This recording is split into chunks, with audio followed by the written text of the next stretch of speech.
ఆకాశం ఎందుకో పచ్చబడ్డది, ఆ నడుమ బొట్టేమో ఎర్రబడ్డది.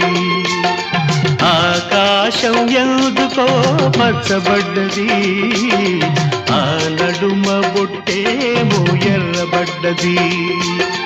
వీచే గాలుల తాకిడి, సాగే గువ్వల అలజడి, రమ్మని పిలిచే పైబడి.